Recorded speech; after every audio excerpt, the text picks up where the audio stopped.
The Thunderbirds are basically the Air Force's show choir. You know what I mean? They don't do anything really. They're just out there to look cool, and they don't even really look that cool. Welcome back to the podcast, everybody. It's me, it's Aaron, it's Trent. It's got a full house. We got a special one for you today. You know what? Sarah? I don't know if they call you this at work. I'm going to call you Archangel 01, Major Rob Wilson from the Special Warfare Exhibition Team, Archangel 01. What's up? How you doing, sir? Good. We're going to get you an Instagram handle. It's going to have _actual afterwards. It's going to have a bunch of GWAT, lo-fi, trap, suicide boys in the background. We're going to get you some grainy night vision footage. It's going to be dope. For everybody out there that's not tracking, Major Rob Wilson, he is a CRO, a combat rescue officer by trade and just by the grace of the goodness of the Lord. So he's out here doing the great work of the Special Warfare Exhibition Team. Sir, take us all the way back to the beginning. Why the Air Force and why Special Warfare? So why did I come in the Air Force? Absolutely. Let's hear about you. Okay. Wow. That's an interesting story. So I was actually supposed to go to the Naval Academy, and I wanted to go down that route for a while, and it ended up being kind of a money thing, and I ended up going to Virginia Military Institute, which is traditionally an Army school, big Army school. And so I was like, well, I guess I'll do that. And then, it's not very cheap to go there. So I applied for a scholarship, and the only scholarship available was the Air Force. And I'm like, well, okay, they got some cool stuff. I guess that I can be a pilot of sorts. And then one day, I was about my junior year, these two 60s came in, a guy free falled in, and a couple other dudes did a fast rope and a rappel and did kind of like a little miniature scenario. I'm like, what's the Army soft doing here? What is that? What is that? And they're like, oh, no, that's brother. Brother. That was a combat controller and a couple PJs, and he's up at Headquarters Air Force now. I can't remember his name. He's a colonel now. Okay. I assumed that the combat controllers were probably strapped to the PJs since controllers are so terrible at all employment. Like they're not good at anything. Like if I had a ruck there's always a ruck big enough for Peaches. He's whatever. But that's why we actually I get tandem in everywhere. Exactly. That's why pararescuemen have the preponderance of the tandem qualification inside of Air Force Special Warfare. It's because controllers are such sky trash when we actually let them jump that it's just safer to clip them to you. That's why. Yeah.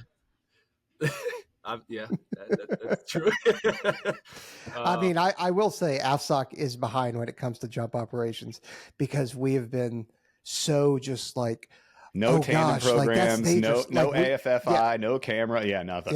Yeah. I mean, like we were some of the last ones to jump NVGs and everything like that because we were so like, oh my God, jumping's dangerous, and it's like, yeah, of course it is. Yeah.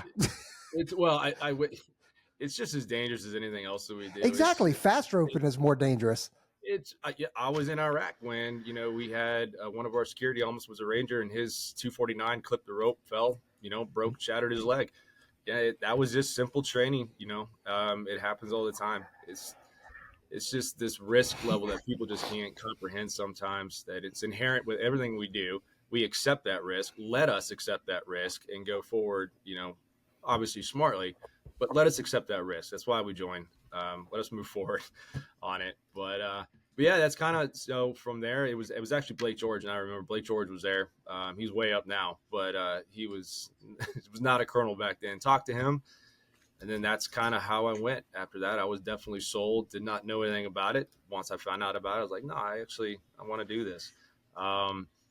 Then I'm at 19 years now. I was actually going to retire here in December. And then this whole team came about, and I talked to Colonel Cabrera, and I said, I actually really believe in this team. I'll actually sign another 4-year contract. So I'm in regardless of what happens with this team for another 4 years. And I did it for this team. Well, good, because we're about, first of all, gotcha, classic case. And second of all, when this podcast comes out and they find out that you talk to us, I'll tell you what, that team's going away ASAP, sir. ASAP. You're retiring for sure. Yeah. Right. Yeah, it's gonna be like Fat Tony, you know what I mean? When the commander of AFSOC is politely asked to go to another assignment before his assignment is up, they're gonna do the same thing for you. It's not getting fired, it's just going somewhere else where they need you, before your assignment's up. Right. We really really feel you should go somewhere else. It's not that you, Fenton over at SOCOM was like, hey, it's not that you're doing a terrible job and I hate AFSOC right now. Go to the academy though. We're going to step promote this guy to another star to take your spot. I'm sure that's what happened. When it starts with, buddy, I've got an opportunity for you. Boy, do I have an obstacle. Yeah. Oh gosh.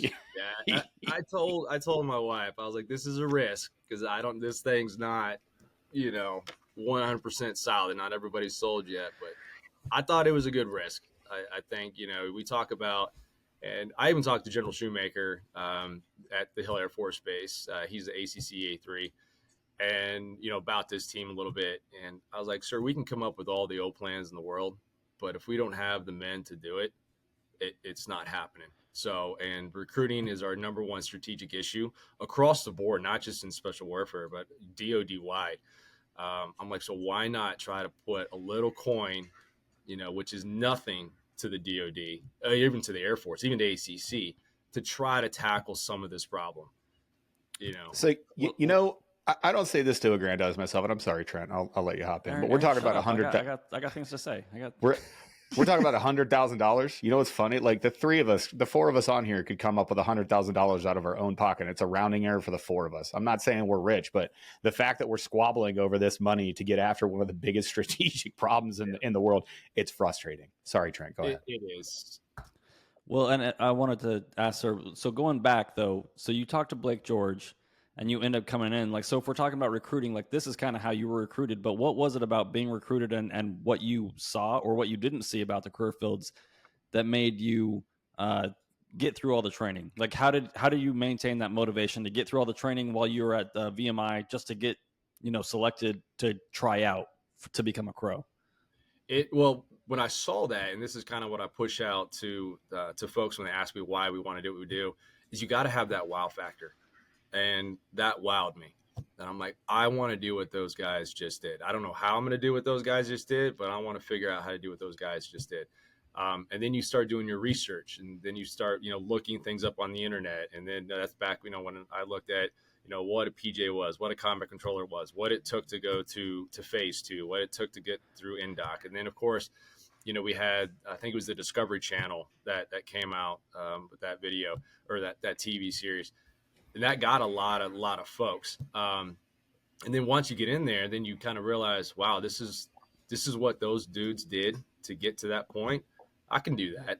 And then it's just self-motivating from there. Like that's doing that stuff is cool. But then when you really figure out the mission behind and the purpose behind all of that stuff, that's where the motivation comes to be able to save someone's life or to, be able to strike, four bad guy foreheads, for the country. And that's kind of what the motivation just kept going through. And it's still today. I think we lose a little focus on why we do what we do in the DOD. We kind of get bogged down in some policies and, we have the new dress and appearance stuff coming up, and it's like, no, at least for me, we join for a purpose. And I think some upper leadership are losing why we did that. Well, careful. Careful. Hey, go to the chat function. If you notice there's whatever, I want you to type stuff in that you want to say, and then I'll just say it. Listen, man, I can say literally whatever I want. It does not fucking matter what I say on this podcast. Trent and I, you just type stuff in, and I'll be your little mouthpiece. I'll be like, wow, the senior leaders that are usually risk averse are not accepting the risk. The people that are asking them to accept the risk are the ones actually taking the risk. So they shouldn't be risk averse. They should shut the fuck up. See, I can say that. Yeah, you can't say that. I can't say that. Yeah, you can't say I will get retired. You will get retired. Yeah, we're trying to protect you the best we can. Sorry. That's what we do. Well, so like when it comes to all these things that are happening culturally, right? What came first? Like it's a chicken and the egg scenario where you talk about professionalism and morale, and then you talk about like doing hard things and why we're doing what we're doing. Like, how does all that play out? And I'm going to try to get you to answer questions that we get a lot. Obviously, we're talking to folks that are coming in. But coming in as an officer, going through the pipeline, how was it different for you? And how did you motivate a lot of those folks that probably would have quit without a strong leader? How did you motivate them also to get through the pipeline while you're in the suck with them? You're also struggling. And we got to remember too, when I was watching the Twin Towers go down, while I was at VMI. I had the SWAT teams showing up at our campus, trying to protect, assuming, military installations was getting attacked.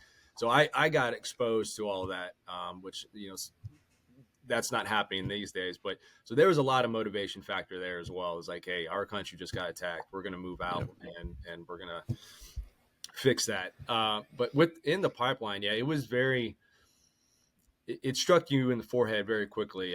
My NDOT class, we had 86 folks, and I was that brand new butter bar, and I was put in charge of 86 dudes on day one, and I didn't know what I was doing.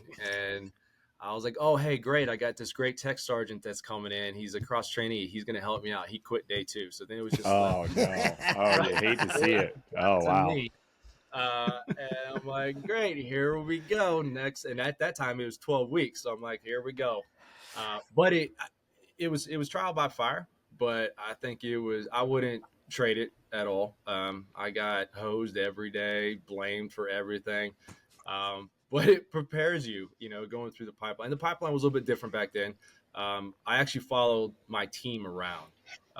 They kind of split off every once in a while here. And I wish they would go back to the old way where when you join your team and you lead that team, you're with that team for the entire time. So you not only do you get to learn your men, but your men get to learn you and how you operate. But then, going forward, it's motivating them. It was always the end state. Why are we doing this? Find your why. Because every day is going to suck. Some days it's worse than others. But don't forget why you wanted to do this in the first place. And I think I just kept, reminding folks that.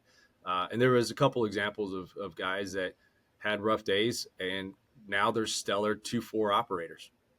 Everybody has a rough day, but it's just remember your why. I think to answer your question.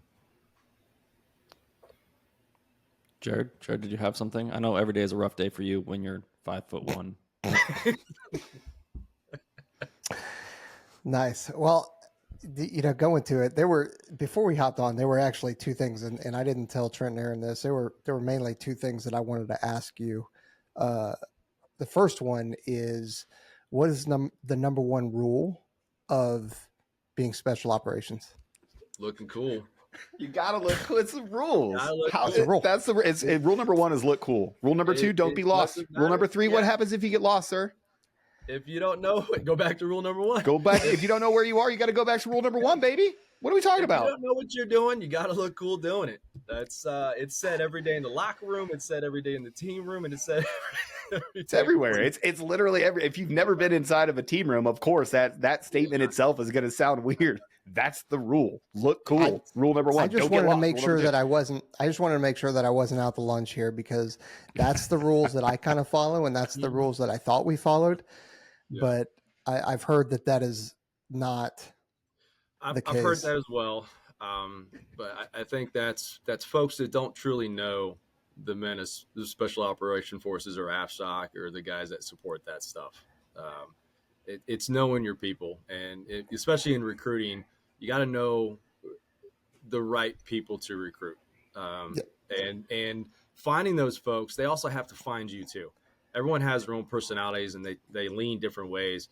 I think we need to be true to who we are as a community and put that out there. That's going to attract the folks that we're looking for. If we try to be something that we're not, then we're not going to attract those folks.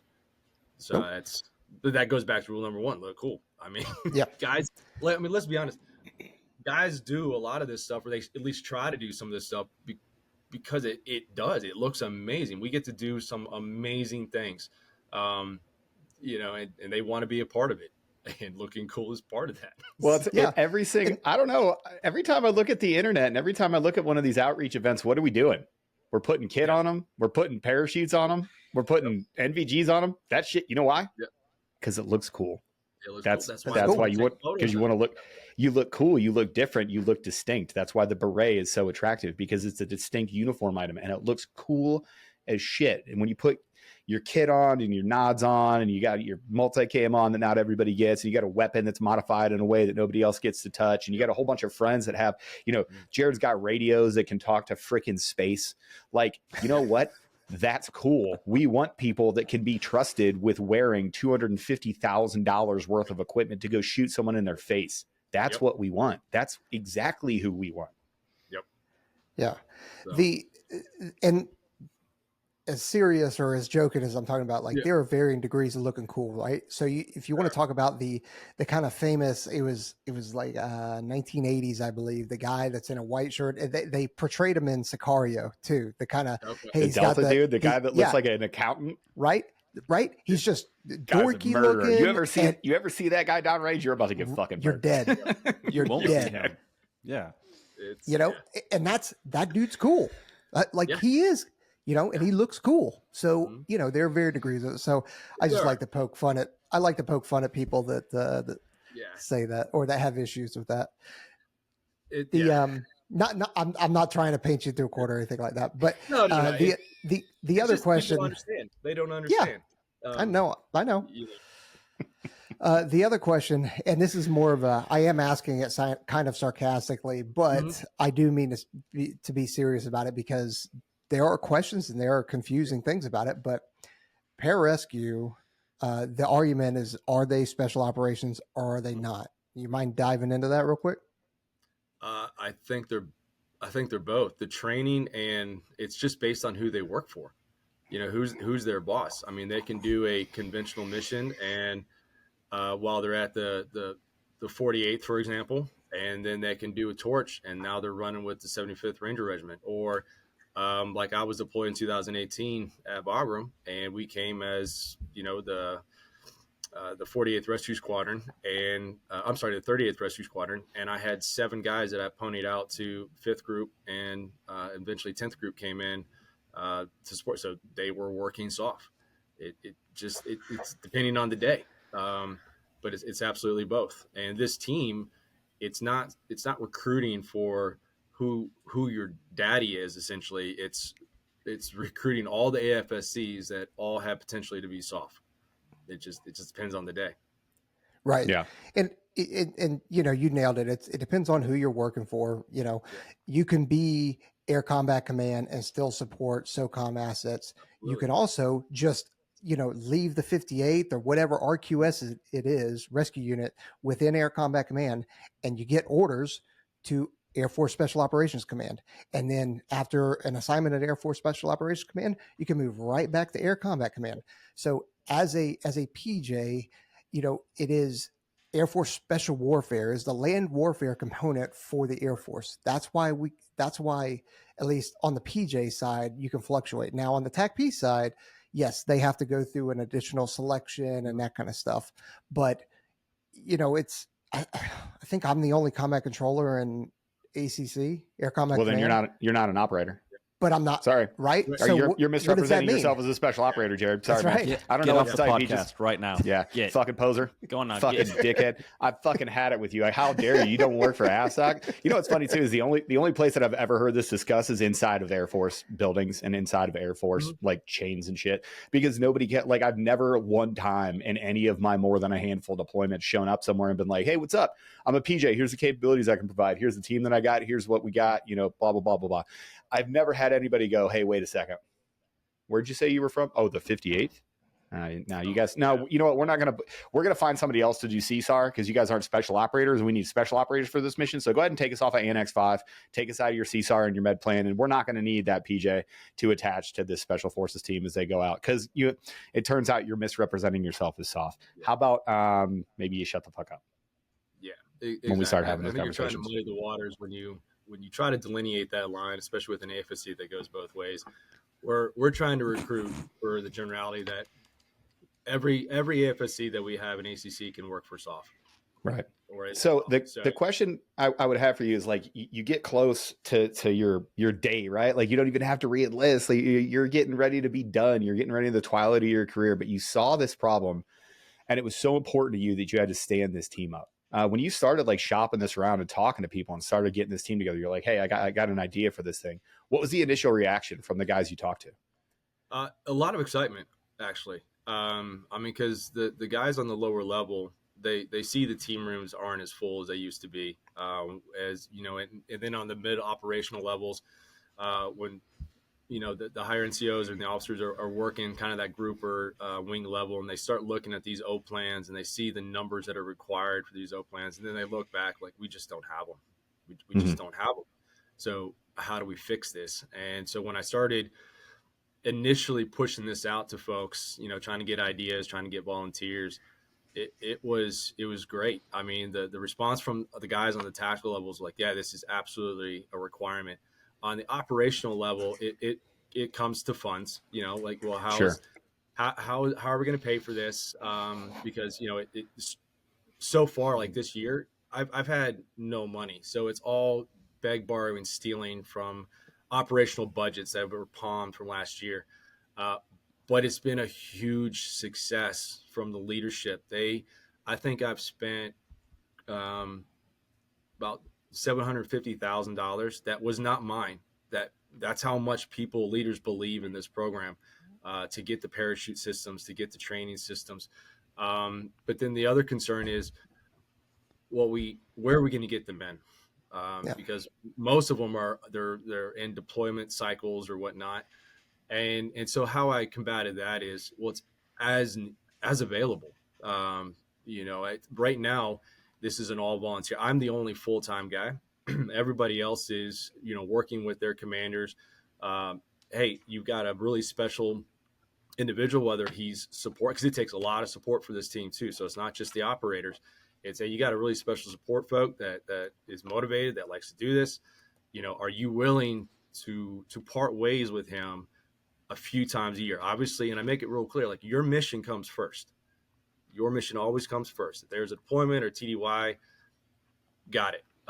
But if he's available and you tell me he's available, then great, let me use him. And it's been great. I haven't had any commander yet say, hey, it's taking too much time or this or that, and yank the folks back. That's awesome. And I think especially with the age of social media, and this was new to me because I'm not a social media guy. So talking with DJ and the other folks and talking with Air Force marketing, it's not doing just doing these events, but how do you communicate what you're doing out to the world? And once we started gaining traction and people started seeing some of the stuff that we were doing, like, that is different, because everybody at first were like, oh, you're just trying to be the leapfrogs, or you're just trying to be, the Golden Knights. And it's like, no, there's already teams that do that. And they're good at what they do. They're really good skydivers, but we don't want to be skydivers. We want to come in, and just like when I was a junior in college and I saw guys fast roping out of a helicopter, a guy free fall onto the parade deck in full combat kit, that's what wowed me. Not a guy that can swoop. Like, that's cool. It's great. Or, fly some flags, but I want to get into some really special events with dudes in full combat kit, O2, NVGs, and execute something that we would normally execute in the real world. There's not another team out there that does what we're trying to do. Now, of course, there's going to be, smaller events or larger events where we kind of bridge that, hey, we may fly a flag, but guess what? We're still in full combat kit. If we bring in a game ball, that's in our ruck. And We're still wearing our armor. We're still jumping with a weapon. We're still jumping with a helmet. So it's different altogether. And once folks started understanding that a little bit more, and again, it's a, I don't want to say it's a struggle, but it's a constant communication. But once they're starting to like, oh, wow, yeah, that's what they're doing, you get more and more and more support. And then what we also do different is when we go into a certain area, we don't just leave when we're like, hey, all right, in execution, now we go work the crowds. Now we go take pictures. Now we go work the booths. So we don't just do an event and then just go away and high five and like, that was really cool. We have a booth. We set up. We have a partnership with Air Force Recruiting. They bring out the booths. They bring out the 3D or virtual reality semi trucks, and then we're the guys right outside this, those semi trucks, talking to these kids before they go in there playing a shooter game or whatnot, or simulating a rescue or simulating a strike. So I think when all of that is expressed, you get more and more support from the leadership. But it doesn't take away the concern of the operational level. And that's where, a few, I don't know time frame wise, but it needs to be its own detachment at some point, maybe within the recruiting service. I don't know. I don't make those decisions. But I think it needs to be a full time for guys can really focus on it. That answers your question. Well, there's two sides to risk, right? There's the what happens if we do it and what happens if we don't do it. And I think Mm-hmm. considering the impact that y'all have had already, the risk of not doing what y'all are doing is way higher than the risk of actually doing it. I agree. People forget about risk of inaction. We always ask why, why do this or why do it now? But, what happens if we don't? People forget about that. I want to focus on something that you hit on, and you're obviously very passionate about it, is the support function. We talk about support all the time. When we started this podcast, it was, hey, we're going to talk about the AFSCs, the One Zulu AFSCs. We have over the course of the last couple of years, we have branched out in such a way. We talk to everybody, MQ9 Reaper drivers and maintainers and pilots and, backenders and all these other, people in the pipeline. We have found that people, even if they can't be a pararescue man, a TACP, a crow, a stow, whatever flavor of onesie it is you have, people are interested. They still want to support that mission. Talk about some of these support folks and how important they are for your mission. Well, and we try to highlight them every time we can. Every cool thing that somebody may see, like, it takes so many hours of manpower behind to make that happen. All of these amazing parachutes, we have to have the AFE support, the rigger support. When we go out to these events, we have to have CADM to loan us the firearms or do the training for the bangers or the smokes for the guys. But it's not just special warfare support. We're doing, full up scenarios. So it's working with the load masters. It's working with the air crew. It's working with the pilots that are flying the cast runs that we're trying to do. It's a whole team. Within 19 years, I try to express this to some of the younger guys on the team as well. Like, guys, you cannot do what you do without the guys behind you or the men and women behind you. Like, it takes a whole team to do this. You're just one component of that action arm. But we've got great support on the team, guys that are motivated. I really try, especially on the AFE side of the house, I try to get AFE that are jumpers as well. Because on those long training days, it just sucks having to pack parachutes. So I learned very early, if you can give some bennies to your guys. So it's like, hey, man, you work until noon. Guess what? You get 2 hours of jumping in the afternoon with the team.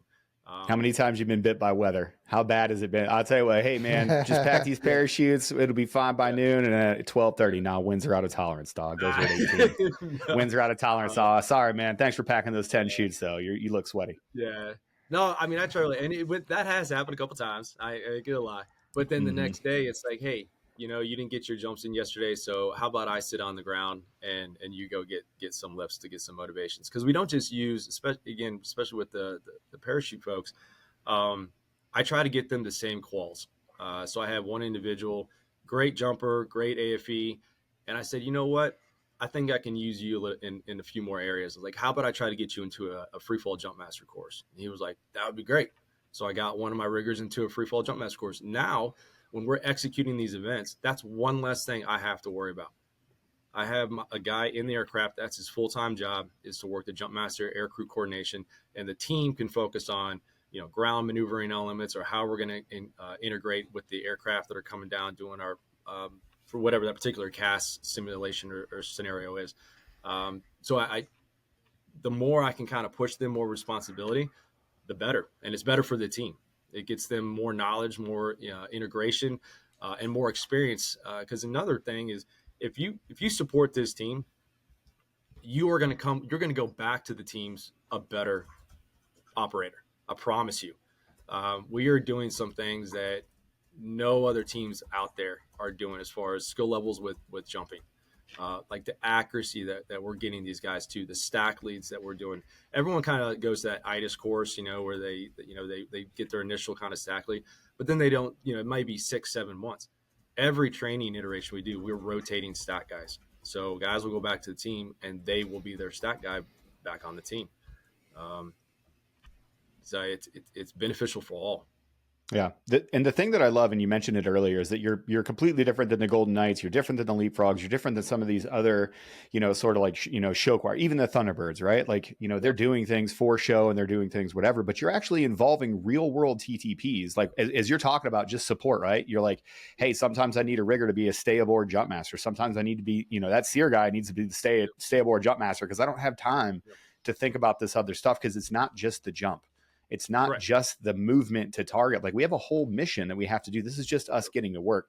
So it's awesome to see that you and the Archangels and the Special Warfare Exhibition team, it's awesome to see you roll those in because then you get to tell the story. It's not just, I have 10,000 jumps as a leapfrog. You're like, hey, the jumping was cool, but the hard part was wearing this 100 pounds of kit and then finding a way to tactically de-rig. And you saw us move to go treat the patient. You can go to an Air Force base, and if it wasn't for the announcer, you would hear in the crowd when people jumped in and they did this, they'd be like, oh, cool. The Army Special Operators are here jumping out of Air Force planes. How cool is that? Like, it's astounding. And then to see, and then to hear that there's any pushback from anybody that's like, oh yeah, we don't want these guys out on the forefront showing holistically what we do, to include support, to include full mission profiles. I think that's what makes you guys so cool. Watching you guys jump into Normandy, watching you guys be involved and fold that flag on Iron Mike DZ, man, I've got to jump there myself. I'll tell you what, I was like, this is it. USAF _ Archangels, you got it. That's my follow. That's my share. I'm here for it, obviously. How important has it been for you to engage in some of those bigger events, specifically like Normandy? How awesome was it for you to be on the ground there and tell the Air Force story? It was once in a lifetime. I mean, not many people get that opportunity at all. And Normandy is special. Just that was the very start of the freedom of Europe. Back in 1944. So to be able to kind of, I don't want to say follow in those footsteps, but be on that sacred ground where those men, gave the ultimate sacrifice. I mean, there's no greater honor than trying to recreate what they did, at least the infill portion with, Right. That climb up Point du Hoc was a little bit different, sir. I don't know if you want to try to. They didn't bring the 88s out, and no, they didn't bring the 88s. But history is really important to me, and even when I was in Afghanistan, starting way back in 2006, I always, with my team, I always tried to press upon them, read a little bit about what you're getting yourself involved in. It helps to know the culture. It helps to know the history of why you're here and whatnot and what you're fighting for. And the same thing with Normandy. This is our history. This is where we came from. Without these guys, this country would not look the way it looks today, and the world would not look the way it looks today. So it was incredibly special to have that opportunity to do that. And there was only a few of us. We had some other team members that were out in Hawaii and doing some testing. But it was unforgettable. No, that's awesome. I can't even imagine how special that would be. I do want to kind of talk down to like some of our general audience folks, not talk down to them, but like the difference. You mentioned skydiving a little bit ago. What's the big difference between skydiving and military free fall? Like when you jump in, like what are the big differences? Because I think it can be difficult for us sometimes. Like, I'm sure when you go out into the crowds and kids are like, oh, I saw you skydive in, and you're like, hold on, son. This is totally different. This is way cooler. Brother. Hey there, brother. You better watch it. So, like, what are those differences? So skydiving, and I'm gonna use the quote of DJ Struts for it. Civilian sky is kind of like figure skating in the sky. So when you exit that airplane and you're doing all these different maneuvers up in the sky, like it's for fun. There's not a driven purpose behind it. Everything that we do with military freefall, there is a purpose behind it. Regular skydiving, you've got your 35-pound container at somewhere less because these guys jump really small, crazy stuff. And they've got their tight outfits, and everything has a purpose. But for military freefall, we're jumping as a team. Two, you're throwing every single piece of equipment that you possibly can, which definitely increases the risk. Then you're going from daytime to nighttime. You're doing exactly what you're doing during the day, but now you're doing it at night. You're adding more equipment on there. And then when under parachute, you're landing as a team and you're getting to an insert site to move out, and what you jump in is all that you have. So I think that's some of the biggest difference. We're not, when we jump as military free fall, we're not jumping to show people how amazing we are at our free flying skills or our canopy skills. We're jumping with a purpose to get to the ground to then go forward and execute a mission. Yeah. And just one comment here as a guy that was PJ2 and had to carry all the extrication equipment and extra batteries and stuff. Like it's cool to look at a team that's cutting through like an armored vehicle, right? Well, if that team didn't ride a vehicle in, if they jumped it in, where do you think that saw came from? That came from your rucksack. Like that's the biggest difference is you start looking like, okay, well, once I leave this ramp, I really don't know. Like, that's always, as a team leader, I was always the guy that was like, okay, well, once we leave the ramp, how are we getting back? That's the big question that you have to ask yourself. But when you're on the ground, exactly like you said, like, okay, well, yeah, we're on the ground. We're going to an extrication problem. Okay, well, who's jumping this 40-pound jaws? Who's controller? Who's jumping these extra 55, 90 batteries? Like that stuff, ounces make pounds. And the difference between military skydiving and civilian skydiving is, the military can add weight and subtract fun. And that's basically how you get there. It's definitely not as fun, but we're jumping vehicles now. We're jumping boats now that are attached to us. We're jumping the 600-pound bundles. That is not a skydiving thing. That is, you are attached to something incredibly heavy that is taking you towards the earth at a very fast speed, trying to kill you.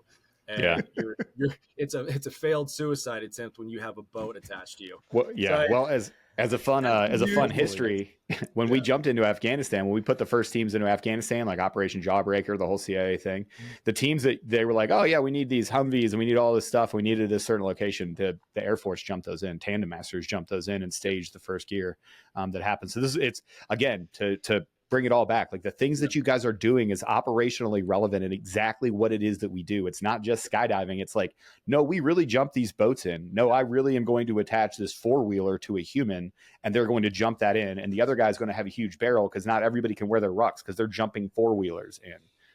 It's just a crazy thing that we do and nobody else does. And that's going to be incorporated into the events in the future. We've already talked about, doing the bundles, showcasing that to the folks. Jumping, I can't remember the name of the SARPUP. What's Cali? Oh, Cali? Yeah. Cali. We're gonna get her involved in an event. Jumping in a dog. So yeah, it's different. Yeah, and for people looking to join, I think one of the really cool things about the way that we do everything, especially in our pipelines, is at free fall school, how many jumps do you have before they start strapping extra crap onto you? Like 10? 10 jumps, maybe? If that. Yeah, I think it's earlier than that. And rifles. And it's like, if you look on the civilian side, it's like, how many jumps would you have to have before someone would strap equipment to you? And it's like, I don't know, hundreds. Never. Yeah, you can't even jump at night until like 200 jumps or something, right? Oh, something like that. My first. You're doing that the first week at free fall school. Yeah, I had nobody attached to me. You look at the AFFI that they do at these civilian drop zones. You have two instructors holding on to you. There was nobody holding on to me when I jumped out of that plane for the first time, and I tumbled for several thousand feet. And I tumbled. Brown, blue. Let's get ready to tumble. Old Gunny Zarnik. Hey guys, the first day that we jumped rucks, I've told this story before, but old Gunny Zarnik walked in and he's like, hey guys, listen, some of you are really, really crappy in free fall. Don't worry about it. We're going to put a ruck on you. It's going to clean you right up. And I literally was like, hey, is that true? And he's like, oh no, you're going to tumble for thousands of feet. Yeah. Okay. They tell us the same thing for all you skinny guys. This should really help you with your arch. We're just going to strap this onto the front of you. It's going to be the great. beach ball down, bro. I'm like, it didn't work like that at all. I'm about to date myself, but Rob Wilson went through the same thing. But I was jumping back mounted rucks, dude. that was my free. We were still back mountain rucks at free fall school when I went through. Yeah. So what else? Well, so sir, I am a little concerned. It sounds like there's a lot of PJs doing this stuff, and historically, like I haven't been on team in quite some time on AFSOC, but I know during GWAT we seem to lose a fair bit of our capability or the how close we were to the edge of proficiency when it came to jumping. What is the makeup of the team? And are there opportunities for non-PJs, non-crows to get involved with this? Oh, absolutely. So right now we have 2 TAC-Ps. One was from the 17th ASOS. He is recently PCS. We have 1 combat controller. And then the rest of the makeup is PJs, crows, and then we have one SEER specialist that's on the team. I have requested trying to get. You got one SEER guy on the team, and now there's 400 SEER guys that are going to apply for the team because they're like, wait a second, I can just go LARP and jump. Sounds like my jam, dog. But I've reached out trying to get more SR folks and combat controllers and STOs. But it kind of goes back to what we talked about at the very beginning. AFSOC is fairly behind when it comes to jumping. So when I put out like minimum numbers that's required for the team, just based on what we're going to try to be doing at these events, it's hard to find those folks. And then when we do find some folks, then it's working with their leadership to convince them to come out and support the team.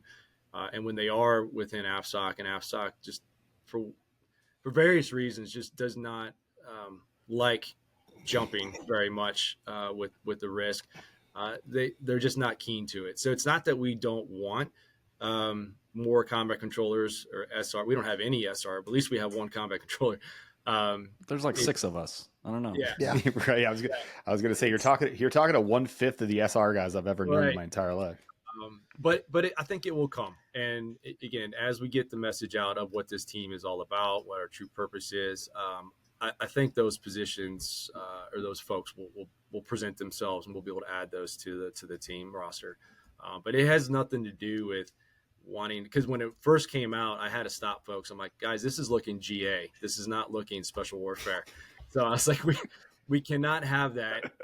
We've got to get some more folks, and luckily we were able to get the two TAC Ps and the controller. But we're always looking for more. And it's not us saying no. It's really on the leadership, just opportunity wise. How do they get a hold of you? Like if somebody, like, let's say that somebody, because there's a bunch of people that won't admit it, but they actually listen to this podcast from the active duty side of the house. If they wanted to get a hold of you, and if this is something that they want to be involved in, they're like, hey man, this sounds awesome. I'd really like to be involved in it. How do they get a hold of you? How do they start that process? At this point, look me up at the Google on the global. Like I'm fine. I don't mind getting 200 emails on Monday on this. It's just gross. It's just our family that listens to it. I was going to say, my mom is not emailing you, dude. No, she might. What's up, Debbie? we got to get them somewhere. So yeah, I mean, you just look me up for those active duty that's listening. It's Robert L. Wilson III on the global, and hit me up. I get them every once in a while. A lot of it right now is word of mouth. I think folks are a little apprehensive to reach out just because they feel like they may not have the jump numbers. And I'm not too concerned about that. The guys that have the pro card ratings or stuff like that, they'll lead the stack in. I can have a jumper number 4, jumper number 5. He can have 100 jumps. He can have 150 jumps.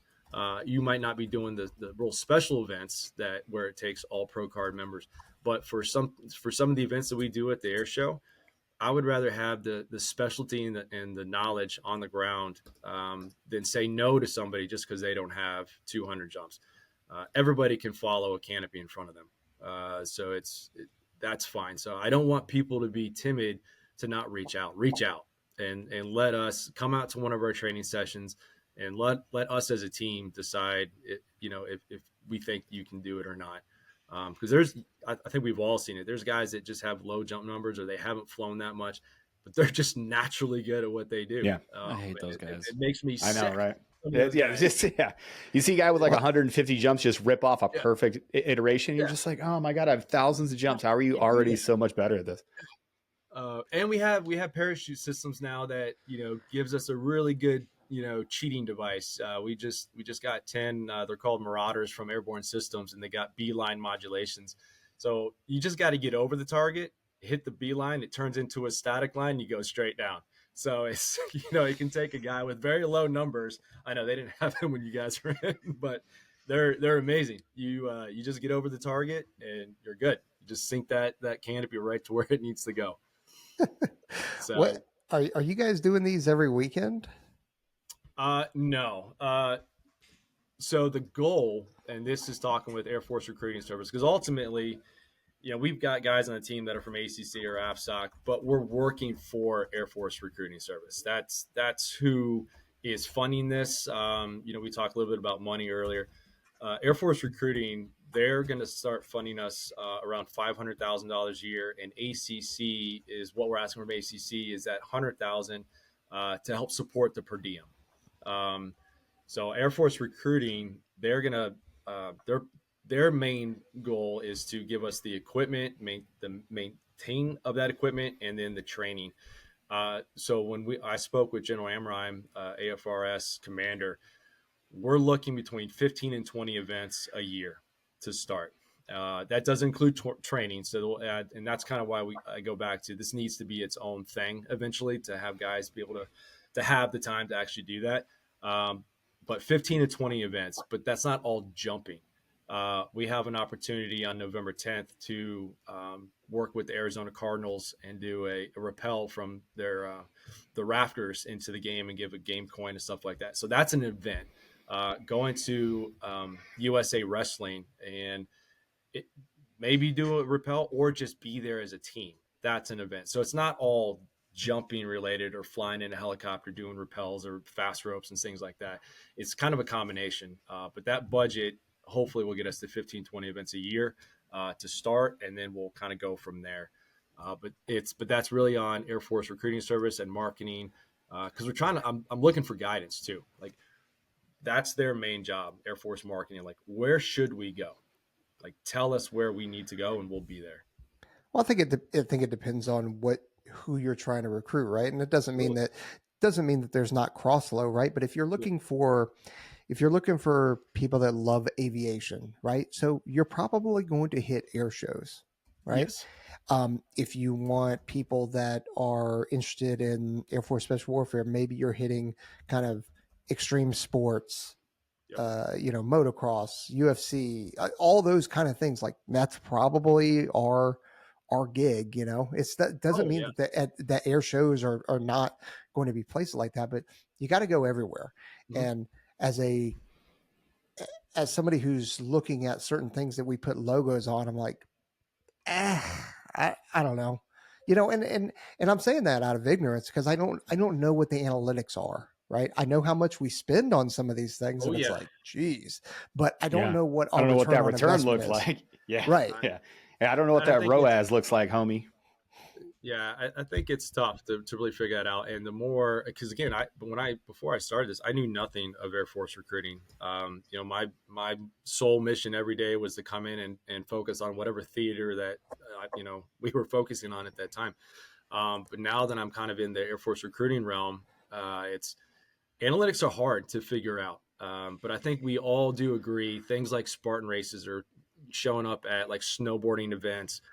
That's where we're going to make our money. We do need to do air shows because I think it's critical to really showcase our capabilities, and air shows are the best way to do it. At Luke, we had 2 F-16s, 2 A-10s, and 2 F-35s that we were controlling from the ground after we jumped in. Like that's incredible to be able to see that.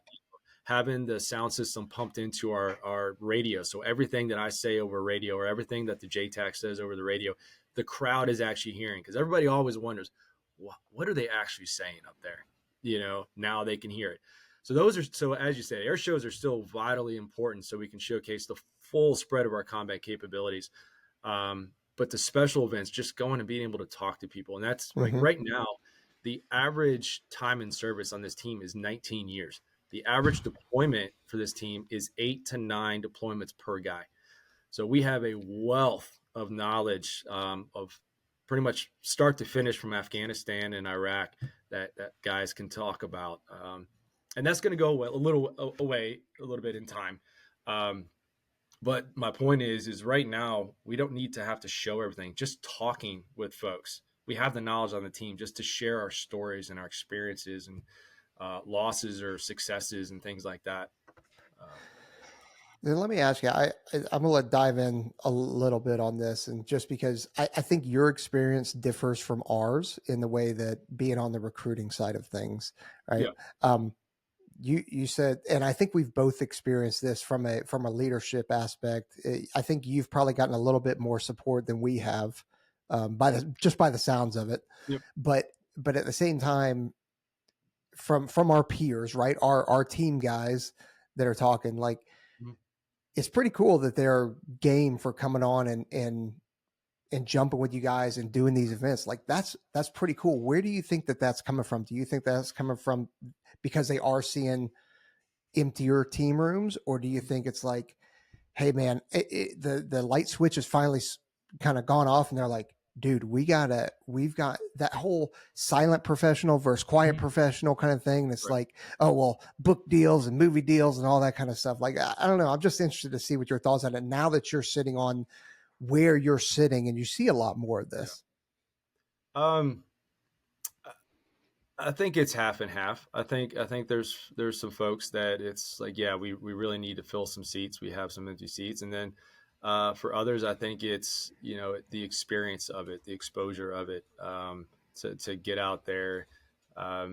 We've been, again, the team offers events and stuff that folks just don't get to do. And so I think there's something exciting about that.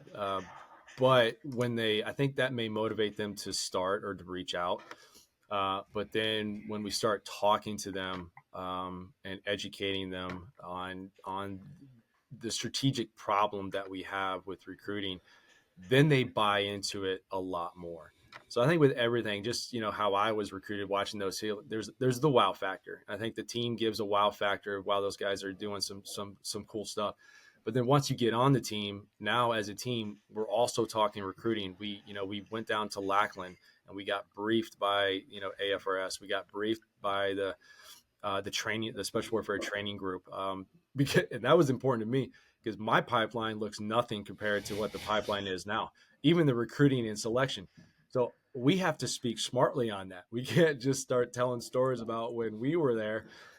It's different. We didn't have A&S. We didn't have, all these different, cutouts and whatnot. So we got to get smart. And then when we get those briefs as a team, then you see the light bulb kind of come on some of these guys, like, wow, we really do have a problem. That amazing aquatic facility that they built, and the first class had 8 people. That was it. 8. So it's like, that's a problem. And that's part of our, that's our mission to fix that, to take that from 8 and really raise that. Because again, you look at some of the other soft entities and the other services, they always start with a higher number than we do. And we got to start with that number or we can't get the throughput on the end. So again, like going back to my NDoc, we started with 86 guys. We graduated 9 dudes. That's not a very large throughput, So we got, and then of those 9 guys, you get to the very end, there's 4 of us left standing after, PJU. So it's we're back to to make it about myself real quick, because it's what I love doing on this podcast, just to highlight it. Man, my NDoc team started with 130 people. We had what was close to the highest graduating class at 29. 13 people put their beret on. So 130 to 13 people. That was our throughput for that time. Now, granted, it's over a 2-year time frame and, things happen and whatever else, but 130 down to 13. So you just went from 85 down to 9 that actually put a beret on. That's the reality of these pipelines, and the reality. We can call the attrition rate whatever we want. We can move the goalpost down at San Antonio. We could say that, we were really only looking for 900 people. So we met our recruiting goal this year, even though we said it was going to be 1,100. And now we're changing the goal, whatever. You can do whatever you want. The reality of it is, like, from flash to bang, from going into assessment selection, completing your development program, and then putting a beret on, it is statistically impossible for you to succeed. And the only thing that we can do is get more of those people that are willing to try something impossible to get in the door. And it's starting with the right people. So when you talked about events, where we should go, it's finding those events that we can attract the personality, the individuals with the mindset, for like USA Wrestling. Wrestlers go through freaking hell every practice. The mental, fortitude that those guys have to keep going, that's the mindset that we need. So it's finding folks like that to where, we're starting with a higher number of folks that have the right mindset versus this looks cool, I'll try it. Oh, this really sucks. I don't want to do this. I want to be a firefighter. type thing. Well, I think that means we need to do more events, right? And when we're talking Yes. about risk and all these other things, and here in San Antonio, we always had that thing every year or every couple of years. We got to do the San Antonio rodeo, got to do the Houston rodeo, and we're trying to pull 5 or 6 guys out of the squadron, and they're all trying to like requal on everything and make sure they're safe and all these other things. Man, if we had a team of folks that could come in, we're like, hey, we only need 2 guys. We don't even really need them, but like, do 2 guys want to come with us and do this thing? And all you really have to do is we'll train you up and you'll fast rope in or rappel into these events and help with recruiting. And then you can do more events and it's not as big of a burden per squadron. And you buy down the risk by having the guys that are doing it all the time that are the experts in that. So I don't see a whole lot of downsides of making this a permanent thing where you have that expertise. And then that expertise also goes back to the teams, like you said. Absolutely. So I'm still trying to see how are people pushing back at AFSOC? AFSOC, I'm looking at you. What's the problem here? Yeah, I'm trying to figure that out on why they don't like it. Probably makes too much sense, to be honest with you. Is it because a maroon hat came up with it? I bet it's 50-50. It makes too much sense, and a PJ came up, or a crow came up with it, a maroon hatted bro. Yeah, and I wish they would just be straight up honest. Like, right. Yeah, we hate you. That's why. But I really don't know. It gives experience back to the teams. It gets more people through the door. It costs a fraction of what it does for a jet to go on a single sortie. So I'm really struggling, like you said, to find the downside on this. Talking like General Amarai, when I gave him the initial, price tag of what it would cost per year, he immediately was like, well, that's just a big pill, but we all swallow big pills all the time. It's nothing. It's a drop in the bucket when you look at some of the DoD funding, and specifically Air Force funding, Air Force recruiting funding. Yeah, well, and I think one of the hard things with analytics, right, is they don't see that we're not just recruiting special warfare folks. Like you're talking about the attrition numbers and all the other things. Like you're telling me that the Navy SEAL movies only pull in people that want to go to BUDS, or that Top Gun only pulls in guys that are going to be pilots or whatever else like that. No, it pulls people into the general service writ large, beyond just our attrition, beyond all these other things. It puts that image that sticks in people's heads, which is the hard part, right? You got to find something, a video or an image that sticks in people's heads that like speaks to them to get them going down that path. And that path is going to lead to a whole bunch of different places within the Air Force. So I get frustrated sometimes that people just don't see how it works because there's not, we can't track the numbers that are associated with that. No, it's really hard. And you just nailed it. It's when we do these larger events, we're not just recruiting special warfare. It's big A. You have all those different airframes and those AFSCs, from the loadmasters to the pilots to the CISOs to our guys to the support. You get to talk to everyone, and they get to see a scenario that involves a ton of AFSCs and airframes. So it's big A recruiting as well.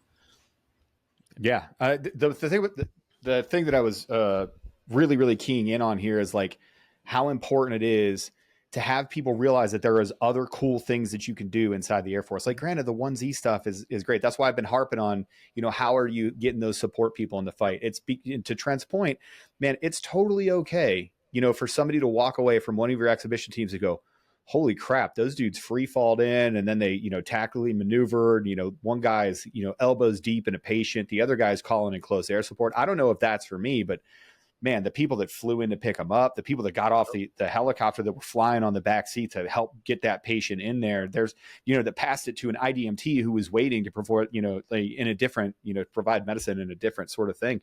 Like, man, that is so important, is to know, you want people to look at it and go, I didn't know the Air Force did that, but not just because like, oh, cool. It's what else didn't I know is so cool about the Air Force? And they start asking those questions. It has to be a good feeling when they're like, oh, okay, well, who are these people that are packing the parachutes? Or who are these people over here that are like driving boats and stuff? You have boat drivers? Be like, no, I don't have boat drivers. I have an admin troop that I trained how to drive a boat though. Like we can do that with you.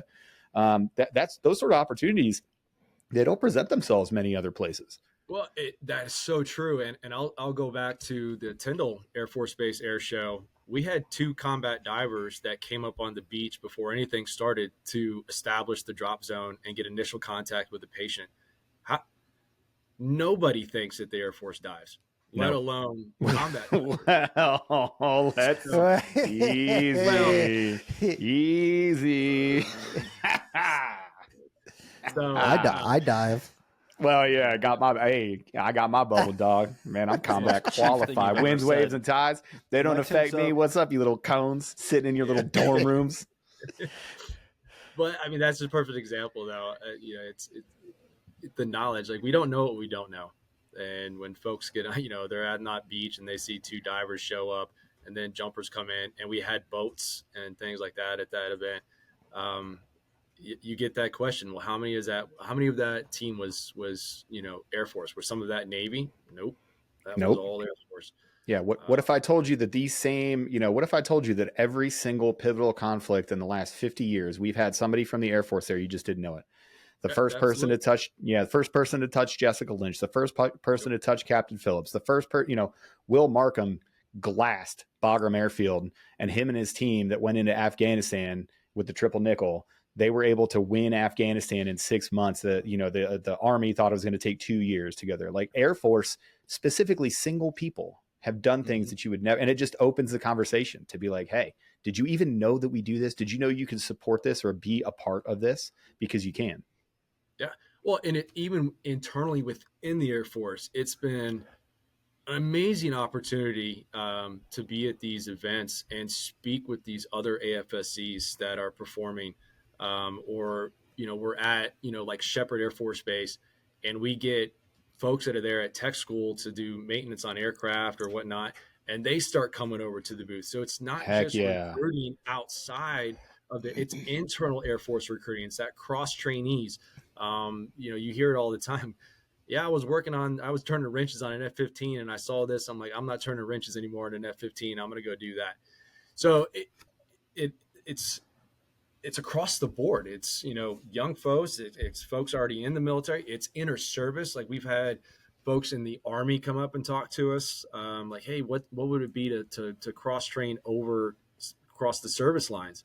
So it's just the possibilities are almost endless when it comes to with this team. Yeah. And Nellis is having a air show in April of 25 for 3-day air show. So it'd be pretty cool if we can get Air Force jumping in, because usually they ask us, and we're just not that cool and don't have the time, because a lot of times we're actually TDY. So like, having you guys come out in April would be pretty awesome. Yeah, I'd love to. It just depends on kind of where this team goes as it formalizes. I'm going to lose. So this past year, I had a lot of autonomy to be able to choose the events that I wanted to go to.